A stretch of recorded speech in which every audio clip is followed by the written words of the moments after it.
Hey, everyone. I am so thrilled to have another unicorn frolic with one amazing, amazing client of mine, Melissa. Melissa, welcome. Hi. Hi, Jen.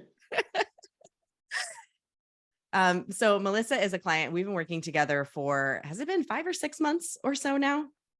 I think a little longer. Yeah. And you are just the most spectacular human, I have to say, first of all.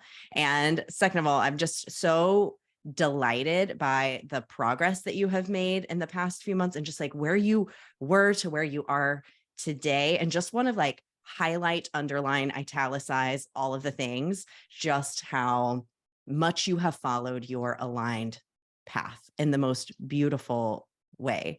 So how are you feeling with where you are at?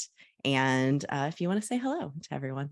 Yeah. No, I'd love to. So I am in an excited but also scary place right now, which is what we're going to be talking about in just a minute. So when I got with you, I was at the very beginning of launching my business, like still practicing my craft. What I do is I do senior home safety evaluation. So I go to the homes of senior citizens and I evaluate them to make certain it's a safe environment. And senior citizens are just really near and dear to my heart. And I've got some experience with rehabbing houses, and I decided to bring the two together. And thanks to your coaching program, I feel more confident. I'm going more with the flow, and just trusting that everything's going to work out, even though I still have apprehensions, but I'm moving in the right direction. In fact, when you asked me to record this, I think I immediately said yes. And I am an introvert. So for me to immediately say yes is really a big deal. And I think that's a testament to the growth that I've been seeing over the past 6 months. So Safe Atlanta Seniors is my business, and I've launched it under your tutelage. You helped me my website, you helped me look at that as well. Like all these different avenues that you've been able to interject valuable input into. And I really appreciate it, Jen. So. Yeah, what has been so cool about watching you on this path is that you just keep asking yourself, what is lighting me up? What is bringing me joy? What feels really good right now? And sometimes that has been, even though you're an introvert, sometimes that has been going live on Facebook, standing up in front of a crowd, raising your hand at a meeting full of experts and standing up and sharing your perspective as an expert. So there have been these moments where you're like, okay, this might be scary, but I'm going to do it anyway because it feels aligned. Right. Totally. There was one meeting I thought, and I know you know the meeting, I thought I was going to back out of because I had so much anxiety built up, and I made it through. And that was a huge pivoting point for me. So yeah, it was huge. Yeah. So. And I know that you have some questions to ask today with where you're at with your business. So I would love to just dive into that and just, hey, because we're always facing things along our journey, and you were amazing at self-coaching. That's another thing I want to highlight about you is that you just took that. And I think it's so important that we learn how to self-coach and that we are able to, at various points, step back and ask ourselves questions. And it can be supportive sometimes to ask somebody else and get perspective. And I know you've got a question on your heart right now. So let's dive into that. Where are you at? I do. Before I jump into that though, something just came to me that I want to share. It's really important for me to have a safe container to share my growth with. And I know I've talked to you about that, and your coaching program, the other women that have been involved are just, I feel safe sharing that growth with the hope that somebody else will learn something from my experience as well. And it's really wonderful having that safe container to share that with. So thank you for creating this community. Okay, so the question is, so you've seen me, actually, when I first met with you, I thought I wanted another job. Do you remember? The reason I had interviewed for this other job, I thought it was a job. And then I realized, that's not the job. And then I was like, I'm going to pivot to start this business. This is something I'm passionate about. So I did my dry runs of it, because in the past I've done a dry run of a business that I thought I wanted to do. And then I realized I hated it. I hated doing it for other people. But this, I did not have this experience. This, I did my dry runs with my evaluations and I loved it. So where I am right now is I've got money that I'm spending. I had to buy insurance. I had to spend money on the tool that I'm using for my evaluations. And I don't quite have the revenue, the number of clients coming in that's making me feel comfortable at this moment with my expenditures. And I've got savings, but it's a very uncomfortable feeling. And yeah, so that's where I am right now. Right. And this is a point that pretty much every entrepreneur hits this point at some stage of the journey. And as you're looking to grow, you are at this point where you're like, I'm going in on this. It feels aligned. I know this is the thing. You've got proof of concept. Is that correct? You've had a paying client. Yep. Multiple paying clients. So you're at this point where you're like, okay, how am I investing? Where am I investing in all the right ways so that I can also get the paying clients? And there is that point where the expenses are higher than the revenue. And that is called a lot of trust is called forward at this stage. So much trust and belief in what it is. So where do you feel like you're at with the trust in the business, in yourself, in how this is feeling? So whether it's successful or not, I know in my bones that this is the right thing for me to be doing at this moment. So I'm big on, I'm big on the universe. And part of it as well is that my daughter's home at the moment, but she's about to go off to college in the UK. So I'm wondering if I'm not attracting clients because this time with her is so precious in this last month and a half, that I am not bringing those clients all the way in right now, because maybe it shouldn't be my focus at this very moment, but in a month and a half, once she's gone, maybe I will be more open. Does that make sense? Mm-hmm. Is there a belief that there can't be both? How does that strike you? I know. That's such a good point. I know. Yeah, you're right. I'm like, I try to stay so focused that I screw things up and I don't think I think or. Mm-hmm. But like you just made a really good point. Why not and? Why not have both? And if we step it back, have there been other moments in your life? Does anything come to mind if we just take it back for a second, where there was proof to you that you couldn't have both, or where a belief could have come up about not having both? If you just take a couple of deep breaths. Yeah, well, I don't even need a deep breath. So it immediately comes to mind. So yeah. So the way that I grew up is that you have to work really hard for your money and you have to put in a lot of hours, so that was just ingrained with me as a kid. And so it's just like, if you're not doing something, you're lazy. If you're not working, you're lazy. So I think that's where it comes from, is it's like all in on work, and then family is oftentimes second. And I'm trying to change that paradigm. So, but in my mind, I'm telling myself I can only do one, and like one good and the other one has to suffer because of it. Yeah. This is okay. So identified the belief. You also know, it sounds like you logically know, I don't have to work hard and sacrifice my family in order to make money. So you logically know this, but there's something in you that is fighting with that. So whatever mantra you can come up with, whatever thing you can say to yourself. And I know that you Haven, you signal safety, you do somatic exercises that can help you to say, yes, I can have both. I can send my daughter off to college and go visit her and spend time with her and drop her off or whatever it is. And my business can be profitable. How does that feel? It feels freaking awesome. And See, that's the thing that's so beautiful. I didn't make that connection at first, and you're right. That's exactly it, Jen. So yeah, no, it feels really, really good.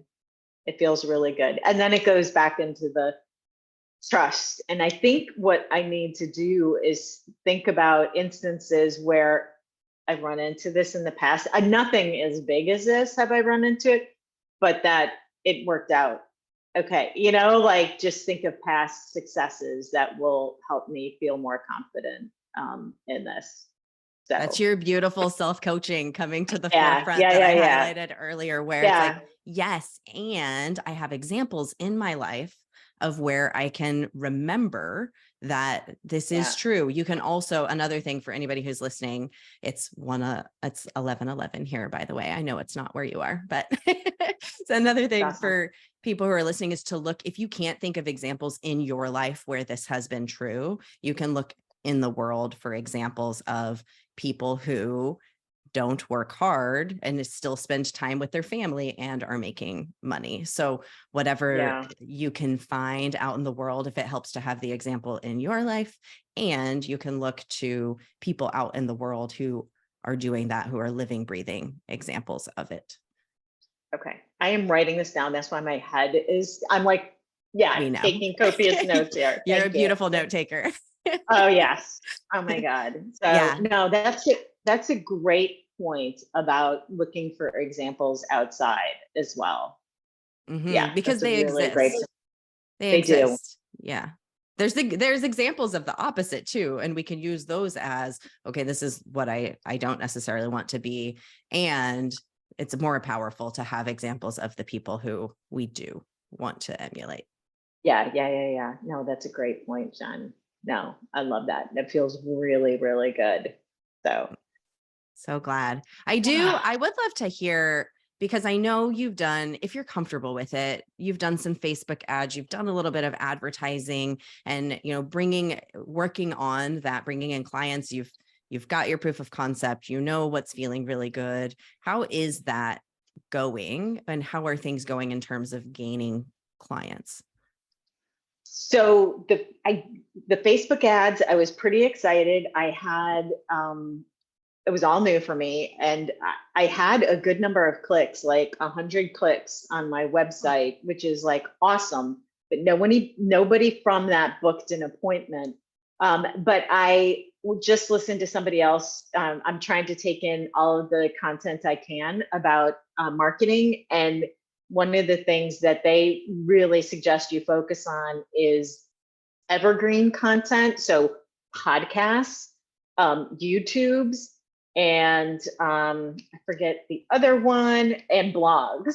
And because those are things that people can search at any point and then it can come up, but the Facebook ads, they're not something that they can bring up at any point, right? So I love YouTube. I use YouTube all the time in my business. I own rental properties, and if I can't figure out how to fix something, I go to YouTube and I figure it out. So it's gotten my wheels turning on. I think I want to create some content for YouTube.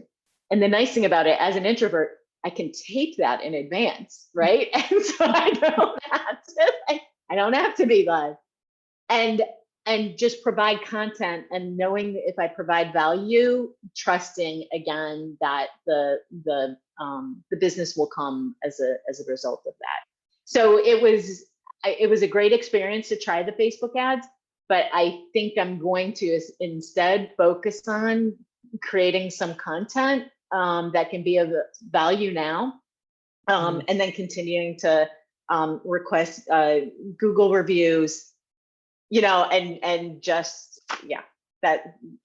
just trust that it's all gonna, if I provide value, then it's all gonna work out. Yes. And that is so true. If I can back up to something that you said, just for anybody who's listening, that is so beautiful, is that you're like, I love YouTube. So that's the place I'm going to go. Yeah. I think you're right on with that. Yeah.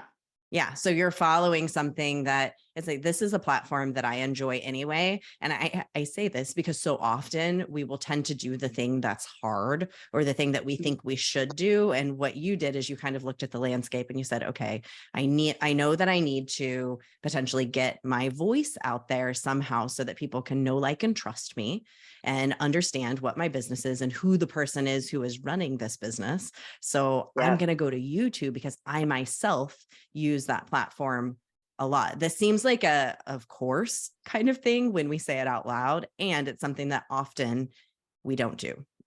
We'll go do the thing that it's like, oh, this is like climbing Mount Everest, when really we could just skate on the ice and do something that's enjoyable.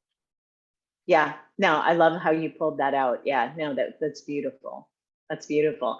I do like Facebook too, but not necessarily the ads, right? But I love engagement on Facebook. But I think I shared that Risk Forward book that just meant so much to me. Okay.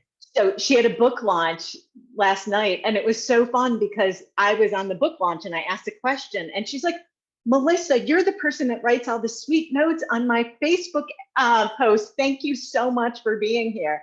And Jen, it was just so beautiful. So I'm going to read that book again too, to help, inspire me as well. It's such a great for creatives. It's such a beautiful book. Risk Forward. What's the author's name? Victoria Labalme. Okay. I also love that she saw you. Look at that. She's seeing you for the contributions that you were making and how amazing you made her feel. It's so beautiful when that happens. And I know there's been instances where that has not happened for you, where you felt like there was a shutdown from somebody when you shared something really beautiful. Yeah, totally. Yeah. I'm trying my best to not take that as personal and to learn the value of the contrast. And it's been eye-opening. So I was walking around our pool today, and I know we're almost out of time, but there are all these dragonflies flying around me. And then next to my car, there was a dragonfly. And so I looked up the spiritual meaning of dragonflies, and it's all about transformation. And I'm like, oh yeah, it's time for transformation. It's time for transformation. So yeah. Yeah. Dragonflies are such a beautiful symbol, especially for where you're at right now. That's amazing. I do want one other thing that I would love to connect for listeners, and even just for you, is that your Facebook ads, incredibly successful. I mean, I can't imagine would you be willing to share how much you spent? How much did you spend? I spent $70.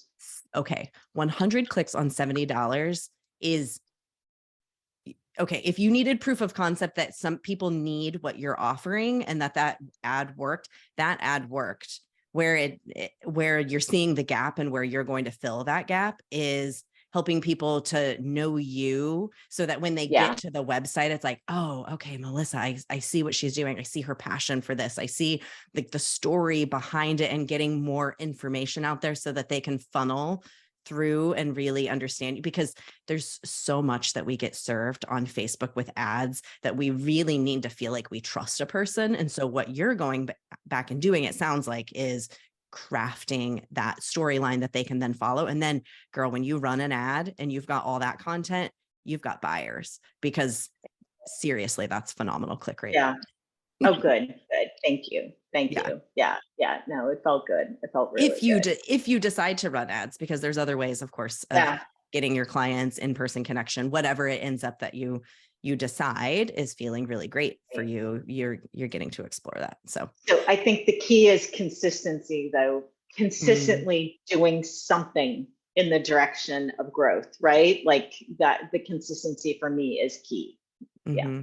And consistency feels great to you. How does it feel? Oh, it feels amazing. Yeah.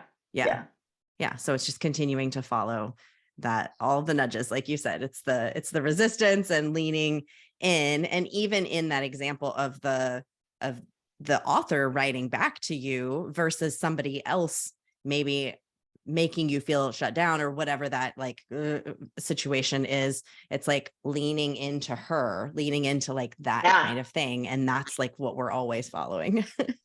So she didn't just write back to me. She shouted me out on this launch. So it was a live launch. It was like, oh my God, like it felt so freaking good. It's like, it felt so freaking good. So it's on the recording and everything.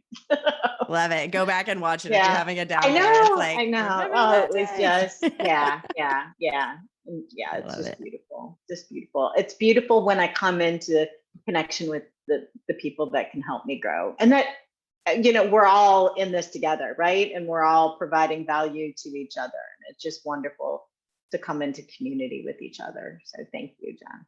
You're so welcome. And you're such a beautiful contributor to our community of unicorns. And you're always supporting everybody and so openly sharing and helping to craft that environment where it feels safe to share that you mentioned at the beginning. So just thank you so much. Yeah. Thank you for coming live with us today for this unicorn frolic. I'm so glad that everyone gets to meet you and just see what a wonderful person you are and the magic that you're creating in the world. Where can people find you if they're interested in your business? There could be somebody listening who is like, hey, I could actually use that service for my parents or loved ones. So where can they find you? Yeah. www.safeatlantaseniors.com. So that's where I hang out. So beautiful. Thanks, so Melissa. I'm also on Instagram and Facebook, but that's my website has everything. Yeah, you can link out to those places from your website. From there, you can. Fabulous. Yep. All right. Thank you, Jen. You. Okay.